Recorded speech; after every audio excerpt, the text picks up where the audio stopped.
right, guys. Welcome to the Deer Shop Podcast, presented by Siman Brothers Outdoors and the Leaky John Boat Company. Your track job was the first fun track job. Oh, that was the best. That kind of like, I think part of my life was influeed by that night. Looking back on it, my biggest regret was opening day. I knew where it needed to be. I should have just done a simple hanging bank off the corner of that field, and he would have been toast. But I didn't. That was our first public land deer hunting trip, and it went extremely well. 5 years ago, we couldn't shoot a deer at 100 yards with a slug gun. Now you're shooting turkeys at 100 yards with a shotgun. It was a 90-yard shot pass through. And then you miss him 3 times with a rifle at 70 yards on video for the whole world to see. Yeah, that's what Caleb did. This is the first buck I've shot in over 10 years. And, not to get too crazy emotional about it, but like 10 years, no buck.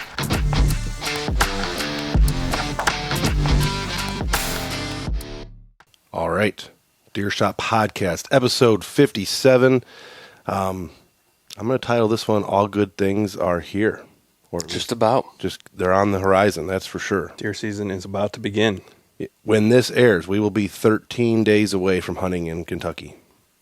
So that's exciting. I've already spent 10 days hunting. Yeah, if you guys are watching or listening, you've noticed that Isaac is back. We're going to get into that in a second. Today's podcast is going to be kind of a quick recap of Isaac's Western stuff, him and Dylan. They're back a little bit early, so we'll kind of go over that. We're going to talk about what we've done in Kentucky because Ethan just took a trip down there. Talk about the home farm here and some of our other farms where we've done all the food plotting and stand work, which is, we're way ahead of the schedule on that stuff. Yeah. And then we'll talk about our cameras a little bit, our trail cameras. We've been using the Wise Eye now for about a month, I think. And they've been working well. And they have been working well. We're very impressed with them. But let's break the ice a little bit and talk about some recent news, some bullshit in the hunting world. Yeah. We talked about it once last year when it happened. Once or twice we talked about it on our podcast, and it's kind of been a big deal around here just because we're from Ohio. This is about Ohio. They finally released the C.J. Alexander court docs, or some of the information from the trial or the case is being released to the public. And he's super fucked. Yeah, there's a lot. There is a lot, 30 pages. Is he officially indicted and convicted yet, or no? Not convicted. He's just indicted. I think they did a discovery type thing where they released a bunch of their evidence so he can kind of make his decision on how he's going to plea. He's going to plead guilty. Yeah, I don't see how he can't. They subpoenaed his cell phone, and all the information they got, it seems like, is off of his cell phone, and it's completely damning. Damning? Is that the word? Damning. Yeah. Damning. And it also showed that he poached another buck the year before. So he has 2 bucks that he poached for sure, according to the cell phone. They were able to geolocate his pictures that he took and prove that he was on property he didn't have permission to be on. If you want to break the law, don't take your cell phone. Which is funny because in the Hunter podcast, it started all of this stuff. This whole thing is a story because he went on Hunter podcast right after shooting the buck. He said that he didn't take his phone with him. He forgot his phone at home the day he killed this big giant buck. And then his cell phone, when it was subpoenaed, proved that that was not the case. Yeah, so he was just trying to backtrack. And But he is so screwed. So screwed. He openly was talking about how he poached it to his girlfriend and his buddy. The one, I believe, was shot with a spotlight. He definitely didn't have a tag for the first one he shot. He was trespassing when he shot the big one. He sold the rack, I guess. The big one he sold $10,000 he got for selling it. So I don't know what's going to happen with that. Did they say who sold it? Who he sold it to? I think he sold it to that guy that was on the whitetail cribs. There's that one, yeah. That he's an Ohio deer collector, and he's got $1 million worth of antlers in his basement. I remember seeing his whitetail cribs. I think he bought it, so I don't know. I mean, the antlers are still probably going to be worth something. The problem is I think the state owns them now. Since it's a poaching thing, he's going to have to give them back and get his money. I don't know how he's going to do that. If they ever do come out of evidence, they'd probably be worth a lot of money. Cause yeah. They're famous. The state will definitely be using it for a display. They'll put it in their booth and take it around. Don't poach. This will happen to you. Yeah, they'll put it. It'll cost you $47,000 or whatever. How much money? Is this actually going to be a case where they convict the person and they actually get a worthwhile sentence, or is it going to be 90 days house arrest, $25,000 fine that he obviously can't pay? Yeah, then he can't hunt for 2 years because they always seem to do yes, way too lenient of a. Maybe this one will be like the news header one. Don't. Well, there just recently was a case that was that I saw on social media where a guy got caught poaching. Like it was a buck that was in a cemetery that was like well known, famous in city deer that was photographed, and he claimed he killed it like 45 miles away. That guy got a huge fine, like $50,000 and lost his ability to hunt for like 25 years. In Ohio, I think every state is now part of that thing where if you get convicted of poaching in one state, the penalty applies to all states. I think I think all 50 states are part of that now. So the guy can't hunt. The guy will basically never be able to hunt again. But it does seem like this. I know he's not a celebrity. He's kind of become a little bit of a hunting celebrity. They always get away with it. Because we've talked about Bomars in the past. We talked about Muley Freak in the past. They get fled down, and then you don't even know what happens because you see them on YouTube videos hunting a couple months later. So I follow, if you guys want to follow something fun, and I don't know how you can find it on Instagram because it always gets banned and then brought back, and it shows up on mine. It's called Hanging Tree. And I think the guy might be based in Ohio. It's like a giant spoof page. It's basically like Anonymous for hunters. It's this guy that doesn't show his face, or a group of people. They never show their face or anything. And they do like charity drives for kids and stuff. So they do good things, but they bring all the bad stuff of hunting to light to they hate social media influencers like all the fishing chicks and all those girls and stuff. Like they're always hating on them, and they're hating on like poachers, Bomars, for example. So I get a lot of information following that page called Hanging Tree. It's changed its name a few times. Just one big hater. Yeah, Hanging Tree Redacted. But he posts all the court documents from all these cases, and it's the only place I've seen it where you can find all this stuff. And like Bomars now, their case where they got caught hunting over bait, I believe it was in Oklahoma, which you're not allowed to do. And Nebraska had something to do with it. Nebraska, maybe. Yeah, they got in trouble for killing some deer over some bait or killing deer within vicinity of bait. They got in trouble for it, but then they always end up, these guys have so much money because they're famous. They plead it down as much as possible to get it reduced to something that wasn't harmful to their hunting rights.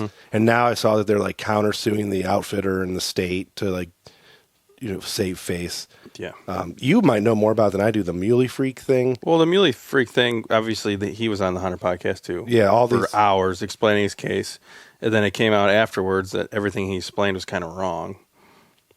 Yeah, he did this. He pulled a C.J. Alexander, it sounds like. He tried to prove his case as to why he was in the right, and then it depends on who you believe. The state came back and said, "Nope, like you're completely wrong." Then I don't know if he pled it out because he's obviously still having videos in a company and blah blah blah. Yeah, and that's the weird thing. Like if there's that law we talked about, where if you get convicted of poaching in one state or whatever, there's a name for it. And I should have looked it up before we started the podcast. Like the penalty is supposed to carry over to all the other states, and if this guy obviously got in trouble for having an illegally tagged buck, he's still hunting. Or at least, I don't know if his videos that are on the TV now are live. No, they're all live and recent. I've been watching. I mean, he makes good stuff. That's why I follow him, too. Yeah, so I don't know. And, Hunter podcast gets a lot of, I think, unfair hate. The people are starting to call him We Are Poacher instead of We Are Hunter because they interview these guys. But I think it's interesting, if you look at the history of television, all these talk shows and stuff and news shows, they get famous because they bring up controversial stuff and talk about it, not stuff that's safe. So I don't mind that Hunter brings all these guys on and befriends them, even if they are poachers, because I wouldn't say befriending either. I think they have befriended Chris Brackett, but I think Chris Brackett, he's kind of like the example in the industry of a guy that kind of has paid, he paid his dues. He paid his dues. Spent 10 years out of the limelight, had to, everything that came with it. And now he's getting back into the limelight and just running his own thing. Obviously a lot smaller. He's not the biggest hunting show in the world anymore. Like he was a big hunting show. He was a big influencer. It was before YouTube. Yeah, he was one of the 5 biggest. He was probably one of the 5 biggest hunting shows in the world. Arrow Affliction. He shot for Bowtech and blah, blah, blah. But he paid his dues and he's getting back into society, and he's very straightforward about how he was a dirtbag and now he's better. So, he kind of gets a pass because he does it the right way. The Bomars are out there just suing people and, belittling people on the internet and saying they're completely right. Everyone else is wrong. I don't know if I go about it that way. Me and Dylan talked about that on the way. He wants to try his broadheads because his broadheads are intriguing. I am never shooting. Shoot through the ribcage ones? Yeah. I'm never shooting Bomars. The way his broadheads work are intriguing, but it's kind of hard to swallow that pill unless you're a Bomar fancy. Do you have any Bomar stuff on your bow? Didn't you shoot a nose button? No, he said he was going to shoot a nose. I was thinking about it, but I don't need one. No, I have no Bomar stuff. Me neither. I think my bow's older than the Bomars are. Probably. So, so yeah, that's the recent update on CJ Alexander. We touched on it last year. I just brought it up because it's fresh and it's new and it's a talking point. But I'm very much looking forward to Hunter's rebuttal on it. So we'll see. They said they were going to wait until all the stuff came out and then they'll have their podcast about it. So I'm sure a lot of people will be listening. Hunter's last podcast, man, 5.5 hours with Cody from Lone Wolf. I just can't listen to that long. Yeah, Dylan was listening to something when we were driving back from out west, and it was just the Hunter podcast in my ear for 5 hours. I wasn't really listening to what they were saying. He gives I think he gives the whole history, and it's very interesting for mobile hunter people. It's Cody D'Equestrio. But we've kind of beat that to death. Like, we've researched his story years in the past. And he talked about it, how he, Lone Wolf, and then there was all the knock. His dad invented the mobile tree stand, whether or not you believe that his dad was the first one or not. His dad invented the mobile tree stand, and then a bunch of different companies came out. Lone Wolf, then XOP. They sold their company. Gear, blah, blah, blah. Yeah, they sold their company, and they started making Chinese stands. And there were some quality control issues. He worked for XOP. Then they brought Lone Wolf Custom Gear back, and Novix was started, and yada, yada, yada. We don't have to get into that. But that's what the podcast is about, I guess. So if you want to listen to 5.5 hours of that. Yeah. Some people are very interested in that. I'm not quite interested enough to listen to it all. So Nick said not to listen to the whole thing, as he did. Well, one little funny story when we were out west, kind of going off the trespassing poaching thing. One of the accesses we went into, it's a long Forest Service road that goes back into the Forest Service, and you can't park anywhere on that road until you get back in the National Forest because it's private. Mm-hmm. They just have like a right of way. Well, there was like it was like a Enclave or some SUV that was parked right on the side of the road, probably because it was a rental and they didn't want the rental to Someone get fucked flew up. in. So it must have been the locals or the landowners spray painted all the tires pink. Just the tire. They didn't spray paint the actual car, just the tires pink. It then wrote trespasser in huge writing and circled the whole entire SUV because these people were parked, I guess, on private. I don't know, it's literally just a strip of private that runs into the mountains. I mean, it's kind of funny. Yeah, it is funny. But the person awesome. was literally just parked there just so they wouldn't fuck up their Yeah. Buick Enclave. You know, we can't be too hypocritical because if someone had a Buick Enclave parked on our driveway down here at the Yeah, farm, we'd be pretty pissed. We would definitely do stuff to it. But the Western crowd, they are less. Forgiving. You know, there's two types of people out west that we see, and this is not this is not going to be a generalization, but it is. So pretty much. Don't hang me. There's the people that live out west that don't have anything to do with hunting, and they don't mind a little bit of tourism because it brings a lot of stuff to. Yeah, their we area. go to the diners, hotels, Right. gas stations. Those blah, people, blah, blah. they love us. Every time you talk Tourists to them and at the all stuff. diner, they love Yeah. you. Yeah.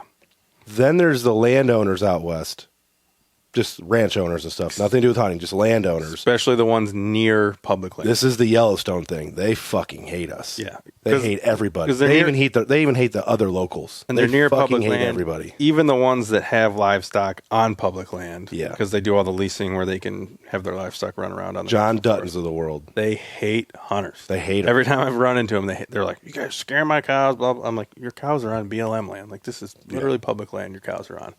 They think they own the world. Yeah. And then there's the last group of people, and it's split into two. It's the hunters. There's the local hunters and the out-of-state hunters, and they don't get along. at all. Yeah, it depends. Sometimes they do, sometimes they don't. But the local hunters will drive by on their side by side and give you, an eyeball.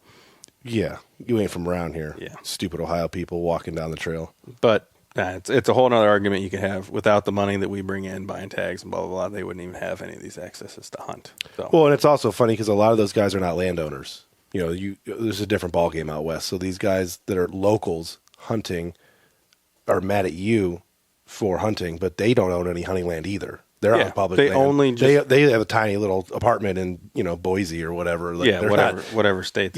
So it's not like it's their land. Yeah, it's not like if you go down south. You go down to West Virginia, Southern Ohio, down in Kentucky. There's people that have owned farms there since the 1800s. Yeah, Families that we are have owned in their the land. land for 200 years, and we are literally on their land. Get the fuck off my property. Mm-hmm. It's not like that out west. Those guys are just people that live out west, and most of them are. There are some that are. You run into the real cowboys and stuff, but a lot of those guys are transplants too. They're guys like you that just moved out west because they like it, and now they're like, "Fuck you from being from Ohio." Yeah, and a lot of it's hard to understand because they live in the state. I get it. They get the state benefits, but we're hunting national forest land. Teddy Roosevelt. This is land that's paid for. The access is paid for all by national dollars, not their state dollars. These are national dollars. Yes. It might be a little bit different on the state lands. I get it. But most of the time when we go out, we're hunting national forest land. It's just... Fuck you, though. Yeah. Pretty much how it goes. All right, so speaking of Isaac's trip in the West, his Western content by the time this podcast airs, which is the last Monday in August, all his Western content from 2023 will be released. We had a big month. We did an every Sunday night release. He had a 4-part Western series. We're recording this on Sunday, so the last episode will release today, but for you guys, yesterday. Yep. So go to YouTube, check it out.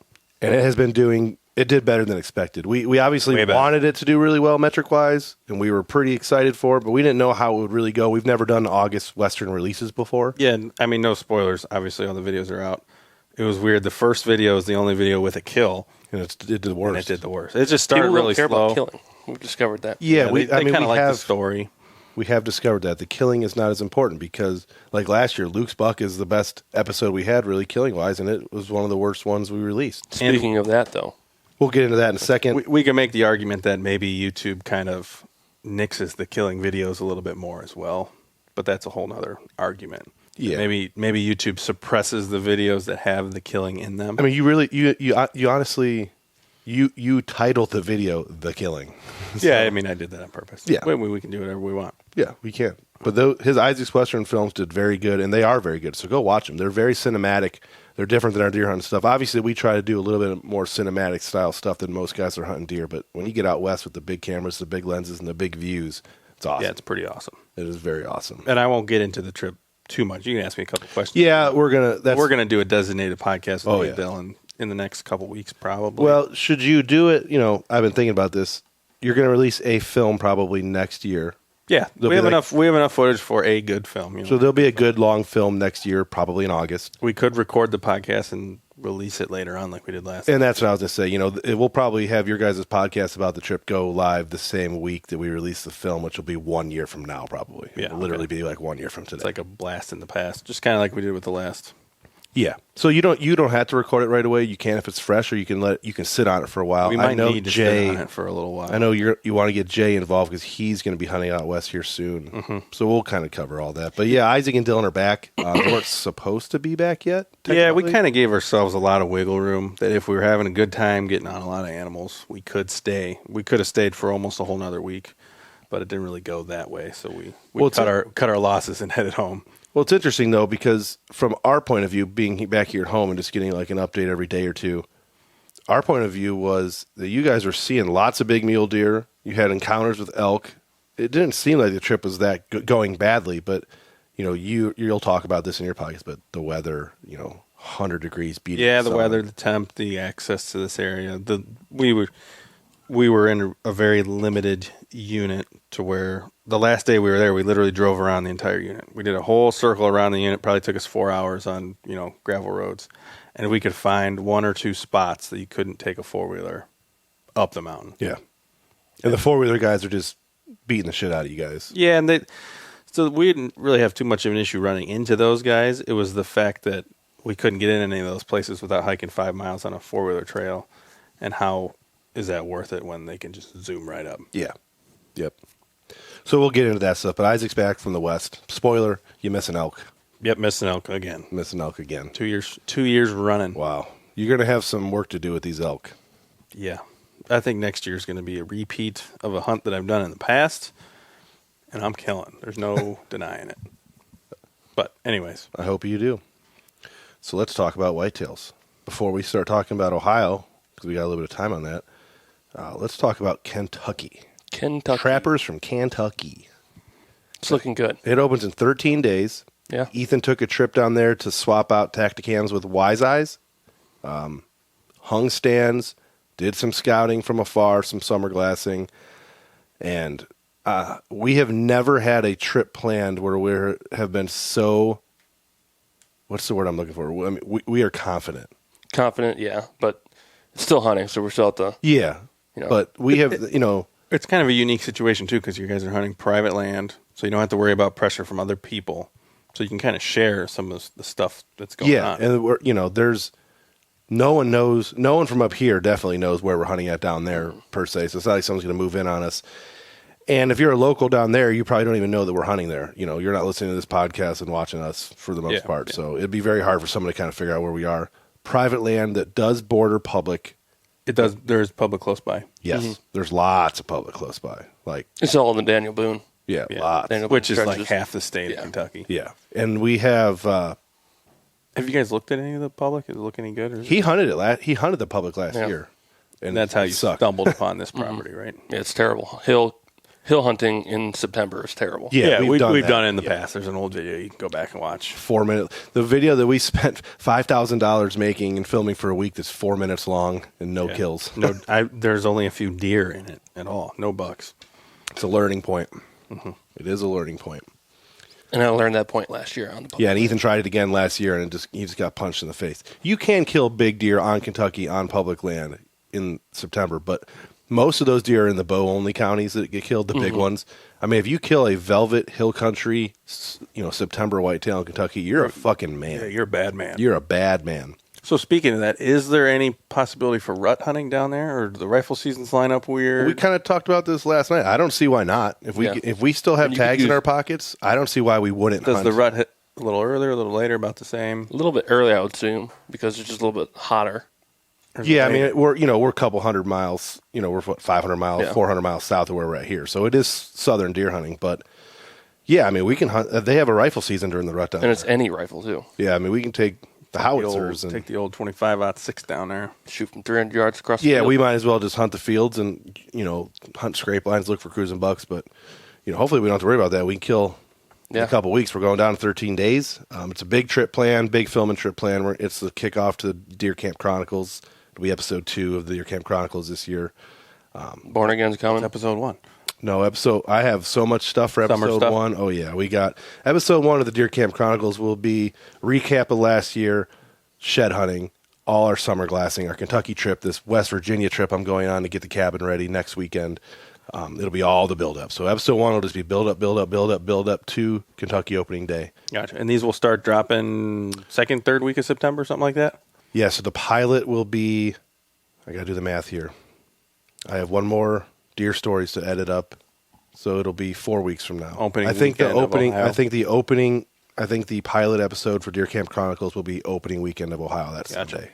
So then the Kentucky episode will be the first weekend in October. That's the series we started last year. It's done pretty well. Oh, yeah. It's done real well. I'm excited about it. Cool. Born Again's coming down to Kentucky. Yeah. They're hunting their private land nearby us. Yeah, they have private land it's like a 25-minute drive from where we're staying. Have they ever killed down there? Yeah, Matt's killed a couple times. Has he? He's killed at least 2, but I don't think he's ever, not big. Of course not big. I'm just kidding, Matt. But he has killed, but I don't know if they have killed velvet. Maybe one was in velvet. They have killed, but it's always, I think they've done the whole kill on a return trip type of thing. Yeah. The second weekend, Third, get down there, fourth kill weekend one. in September. Yeah, if I remember correctly, the last time they did it, he stayed down there for a week, and the buck he was hunting shed his velvet the day before. Like he had velvet on one night, and then in the next morning when he killed him, or the next day when he killed him, he had lost the velvet. And he was he went down last year, maybe near me. Does the velvet make a difference for you guys? Two bucks exactly the same standing there. One's velvet, one's not. Yes. I mean, if I have a chance to, if 120 and 110. 110's in velvet, 120's hard. Which one are you shooting? Neither. Really? Well, I say that. 120-inch buck. People are going to be like, what is wrong with you? I'm saying that because we have 7 deer over 130 inches on camera and 2 that are probably with the velvet on over 150. Yeah. So, yeah, there's 7 deer between 130 and 150 using this area. I'm not going to shoot the first 110-inch velvet buck that walks by. Even though we're only there for 3 days. You're also trying to get this done in 2.5 days. Yeah, we're going to go back. We have the ability to go back. Opening weekend. With the number of deer that are on this property, it's not a panic to get it done that first day. It might, if we don't kill that first day or 2, they're not going to be in velvet when we do kill them. But there's good bucks there, so there's no panic to shoot the first small velvet buck that walks by. I've said that on a few of the podcasts. There's people are going to say, I don't believe you. You're going to shoot the first velvet that walks by. But me personally, I'm holding out for one of those 6 or 7 bucks that we know are there that are mature and large.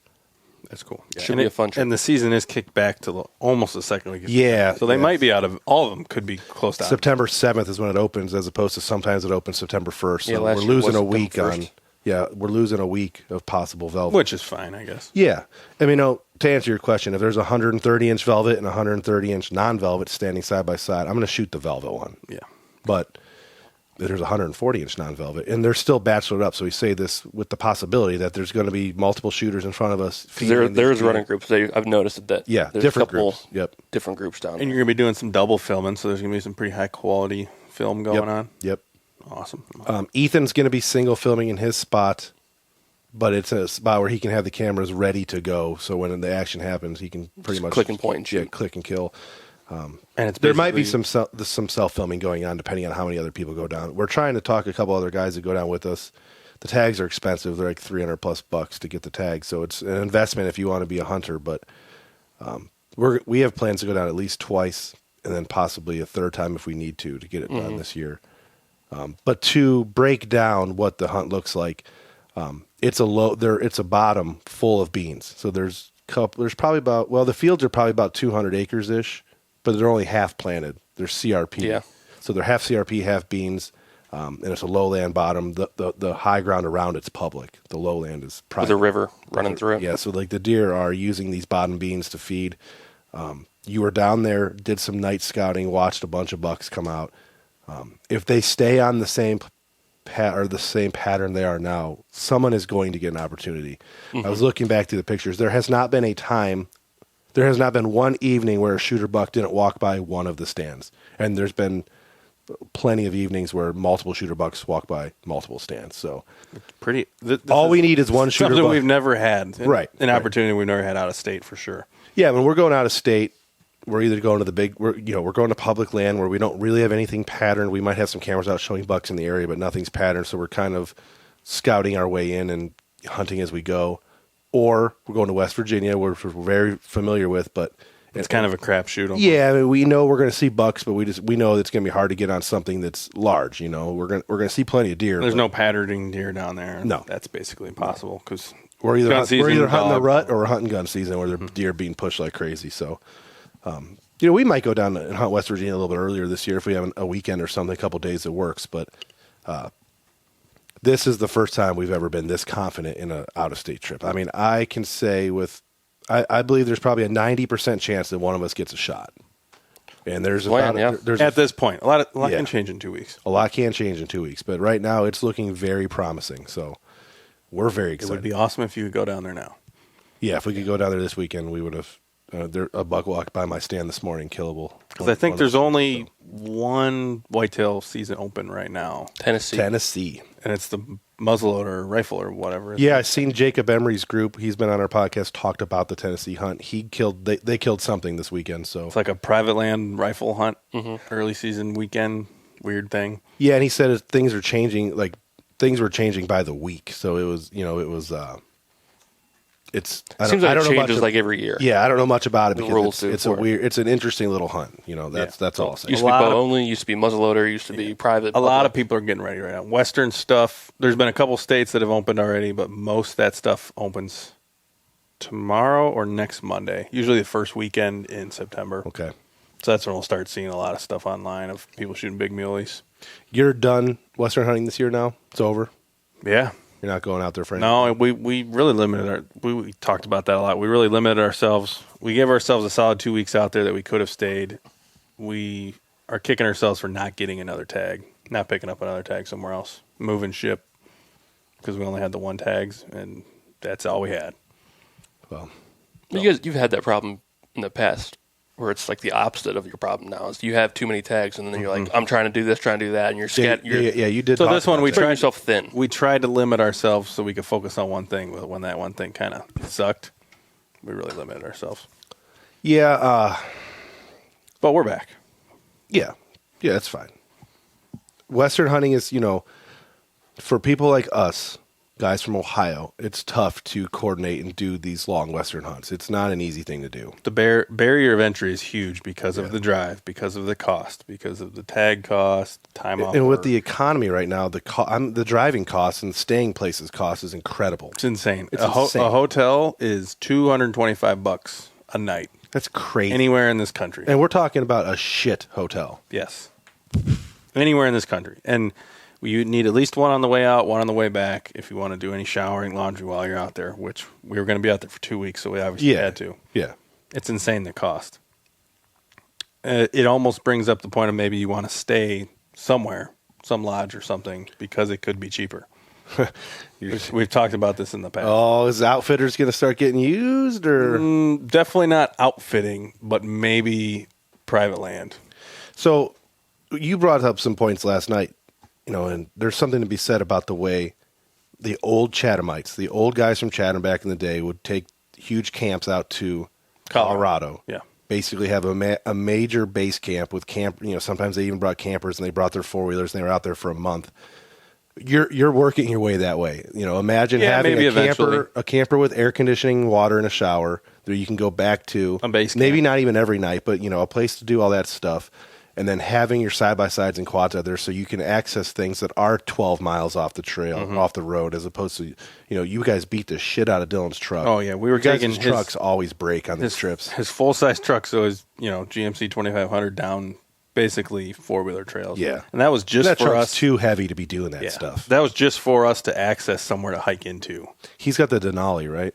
Yeah, something like that. But so it's not an AT4. He has like the luxury one, not the, he's got like electric running boards and mirrors and shit. We're bouncing these things off rocks. He's like, oh, that's $1,200 running board. Yeah, right. Like it's not the truck that's made for going off road. It's the pavement princess. Yeah, which that just sucks. It started making some sounds. That's another reason why we had to think about coming home, because it started making some sounds when we were off road. So I don't know, sway bar link, something like that. Well, we keep gravitating towards the Western stuff and not the whitetail stuff. But I mean, I'm excited in the future. Your idea of maybe having a base camper situation, and be out there for a couple weeks with a little bit more creature comforts. Yeah, it's gravitating towards that eventually. But back to whitetails, we cover Kentucky, Family Dream Farm. I've been releasing that stuff on our YouTube channel. It's not doing nearly as well as the Western stuff, but. I feel like people still watch it. It's keeping up with our little projects here: food plots, mineral licks, cameras, stuff like that. It's basically just a vlog, kind of like a video version of the podcast. Yeah, I mean, it basically took the place of our minisodes. I would do the minisodes when we were doing SBO Live. It basically took the place of that. But our fall food plots are done. I spent a week just basically knocking them out. Isaac was gone. Ethan was working, and he did help me on a few of the days, but we had some good weather with rain coming, and I decided just to knock them all out. So they're in a little bit earlier than we usually do, but I'm okay with it. We planted domain products. I did 2 on our property and then 1 for the neighbor. The neighbor planted something else. I don't know the brand that he planted, but he did a lot of kale, turnips, clover, radishes, that kind of thing. Kind of a mixture. Yeah. But I did domain, big sexy, and showstopper, one in each. And then added some comeback kid and some hot chick, basically just to add clover, chicory, alfalfa to it. So, next year, if the plots do what they're supposed to do, I can keep them mowed, and we'll have clover plots next year in these 2 spots. I planted the one's technically not a new plot because I planted it last year as well, but I did more effort on it this year. And I'm pretty excited for that one. There's bucks in the area. It's a very small section of our farm. That's actually just not attached to our main farm. There's a small section, and there are a lot of bucks in the area, but we're hunting such a small piece that we haven't seen a lot of them, or we haven't seen any of them on our actual property. But we know they're around. We do know that they're around. Once that food pops and we get a scrape or 2 in there with the corn turning, there should be more action on that food plot. So we'll just have to keep our eye on it and hunt it when the time is right. We took the stand down that was there, so we're gonna have to put a blind in. We're gonna hunt it with a blind. So we need rain. We need rain bad. Lots of rain. We did get rain when I planted, which was nice. Yeah, it kind of sets that seed. Yeah, but now we're in drought again. So did anybody look at the forecast? It's supposed to rain? Wednesday, maybe a tiny bit, but there's like a week without rain. All the stuff is germinated, and it doesn't appear that I seeded too thick this year. We've had that problem in the past where I seed too thickly. But that was the problem last year. It didn't rain for all of August and September. Yeah, we need rain bad. I would love a couple soaks to get that food plot to start really popping. those 2 food plots. And our summertime food plots that I planted, or our springtime food plots that we planted, have done really well. The hot chick, we planted the hot chick and the incognito screening. The one food plot, that screening is like 12 feet high. It's incredible. That's the other one, it's that's only the one about, back here. Yeah, the other one's only about 5 feet high. I think that's because we need to put some serious lime down on that soil. Probably nitrogen and stuff. Yeah, but the comeback or the hot chick did very well. The clovers or the chicory is a little bit heavier in that one, and it's very drought resistant. So it's been doing good with the drought. It is grassy. I've noticed that there's a lot of grasses in this mix, but that's okay because deer eat grass. Yeah. So I'm not opposed to having grass in my food plots. Yeah, we just need There's something. not much in the way of weeds, so I'm happy about that. We've mowed them 3 times now. I try to mow if they get kind of weedy and tall. I try to mow them right before rain. So they were established pretty well though, and we're definitely going to kill some early season deer over them. We need to shoot not a some question. does. Some does. Those need to kill. die. I plan on. I know we're going to be on some bucks probably opening weekend, and the opportunity maybe there'd be on to kill a buck, but I do plan on just sitting one of the plots or fields and killing a doe opening night Getting in and and out Sunday quick. night. I want to kill. I know that we always talk about saving a doe tag for gun season, but I would not be opposed to getting my does for this county out of the way opening weekend. Some fresh venison, get them all butchered up. We're gonna have to use coolers probably. I'm sure it's gonna be warm, but we'll elevate the meat above the ice in the coolers and quarter them up that night. And How was? Did you guys do the deer meat inventory? no, yet or Ethan was supposed to. Yeah, I don't think. good. Maybe we'll do that. I looked in the freezers though; they're pretty bare. We could probably do that today. They're We're going to pretty do an bare. inventory of what we have left. I don't have much in my house. I have 2 packs of ground and 2 roasts in my house, and that's it. I think in the stand-up coolers, a lot of old stuff. Then in the chest coolers, stuff from last year. If there's stuff that looks too old, we'll just throw it away. I know that's wasteful, but we're going to kill a lot of deer this year. I'm going to have 10 deer tags, so if I do fill every tag, Get yourself 7. I'll have 10. Which 8. I don't know if I'll. Obviously, that requires me to shoot $5 in 5 states, which It's possible. I do think there's a I shot $4. there's a good chance 2 years ago. There's a good chance I kill $3 with Kentucky, West Virginia, and Ohio. Good chance of killing $3. It's Indiana and Pennsylvania that's going to be the harder place to get it done. But we know. I mean, Ethan took a trip to PA and put some cell cams up out there, and we got bears and bucks on camera. Do you in still PA. have any cameras out there? 1 cell cam. And it's got the same. I think it's been the same buck a couple different times. No, all different bucks. Really? Where is that camera? Your spot. No, No, Oh, I thought you said it was. our turkey spot. Okay. across the river. Up in the hills. Oh, Across yeah, the that's river right. Over. Well, you got the bears, But my spot, you were getting a lot of. Yes, I did have a camera there, a non-cell there last year. and that's where the bears were. That's where the bears were fighting, yeah. Yeah. And all those different bucks. I will be hunting in that spot this year. yeah. Yeah, we're gonna- Hopefully we can bring the wise eyes home from Kentucky, and I'll just deploy them with the security boxes in Pennsylvania.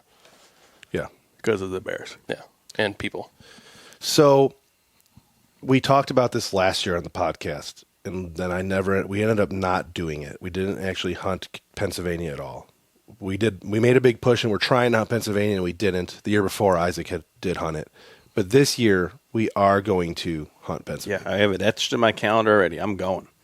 And I'm going to join you guys. I'm doing a couple times. midweek slam, Monday to Friday. I'm actually looking forward to just sleeping in a tent. I'm doing a different weekend. Eating mountain houses him. and hunting Pennsylvania bucks.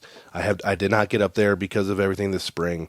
Didn't get any trout fishing in. Didn't get any turkey hunting in. Didn't go for a summer tubing trip.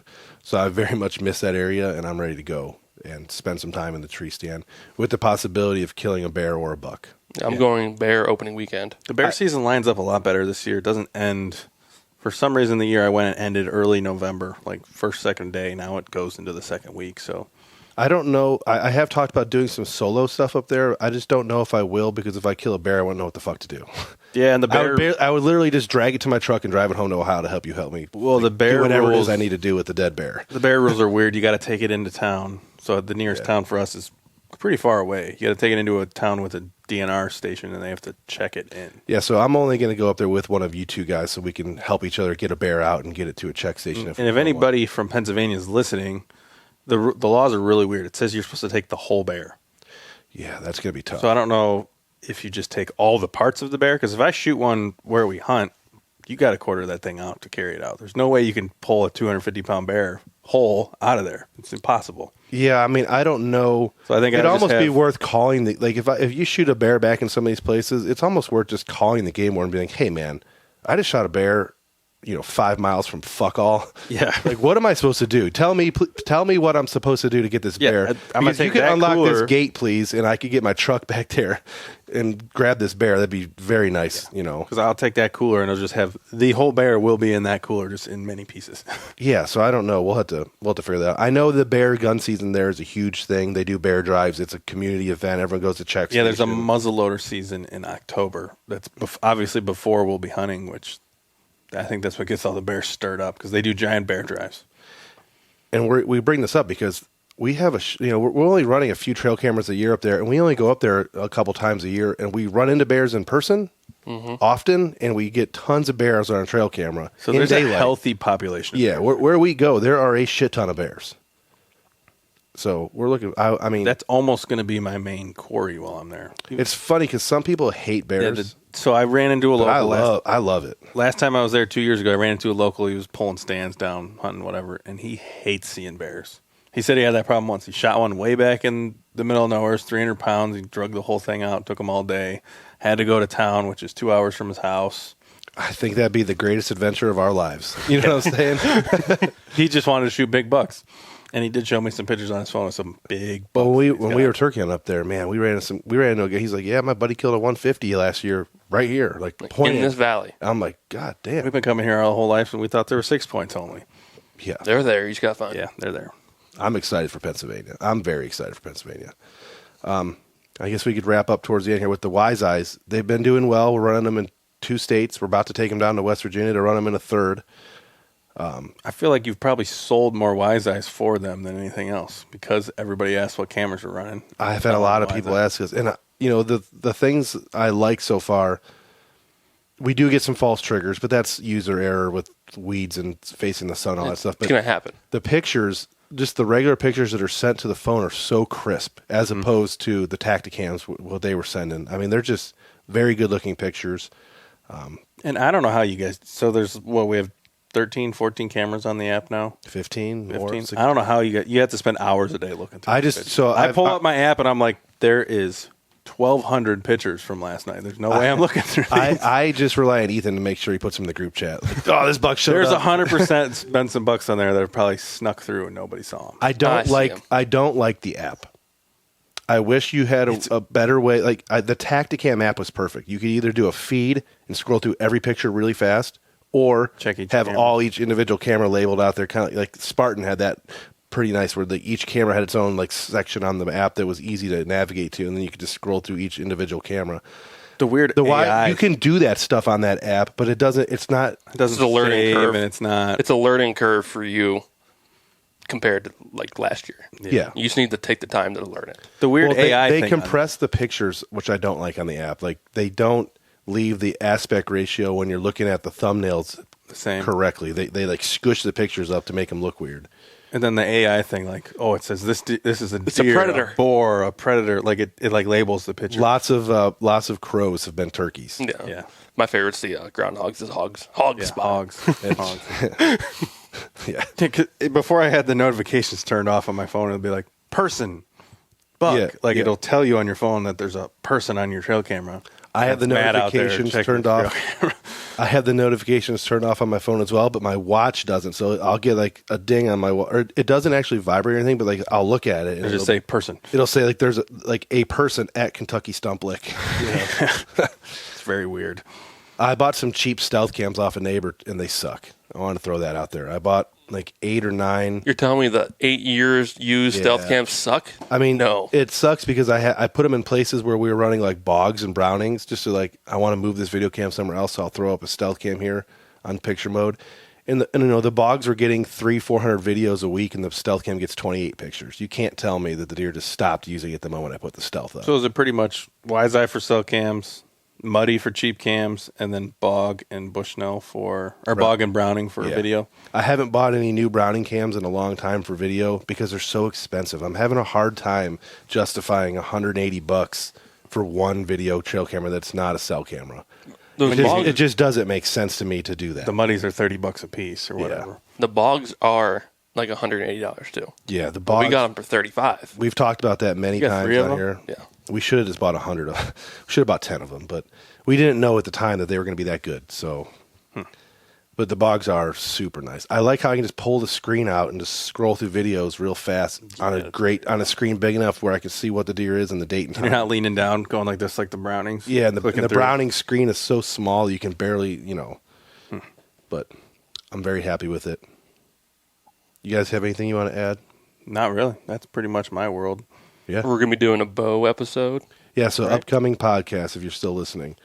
Archery podcast is coming where we go over the new bows, the old bows. We shoot them, we chrono them, we talk about our setups, what we like, what we don't like, what we're Similar to shooting. what we did last year. Broadhead, strings. It's going to be a very in-depth technical episode on our archery stuff because we have we don't have a bunch of different stuff. I'm shooting a Hoyt, everyone else has a Matthews, but we'll go over that. Still working on getting my 2 food plot guys on. I know I've brought this up over and over and over. It's hard to coordinate a podcast, a remote podcast with 1 or 2 of us and a guest with our schedules. It's been really tough, but I got some guys on the hook that I want to get them on to talk about fall food plotting, ask the age-old questions. What's the best food plot for a starter? What should I plant if I have access to everything? Why do brassicas suck balls? Those are the 3 questions we're going to talk about. And then we have the possibility of getting on a lot of guests. I've been talking to, Bobby Kennedy, Aaron Olson, the Born Again Matt.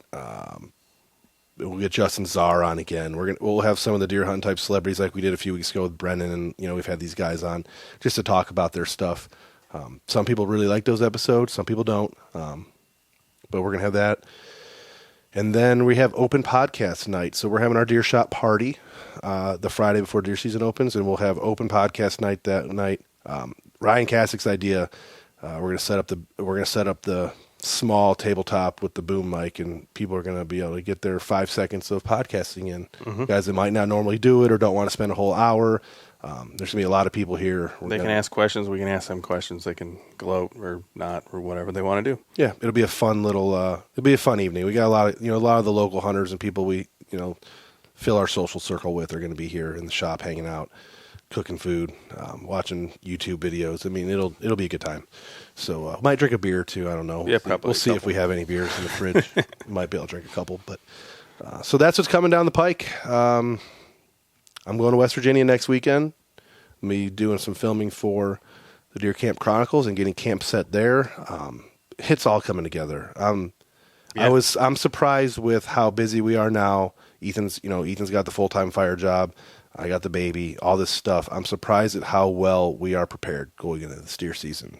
I thought it was going to be an absolute shit show this year, and it's not. And that's nice. Yeah, cool. All right, is that it? 57's done. All right, Deer Shot Podcast, we are out. Out. Peace. See ya.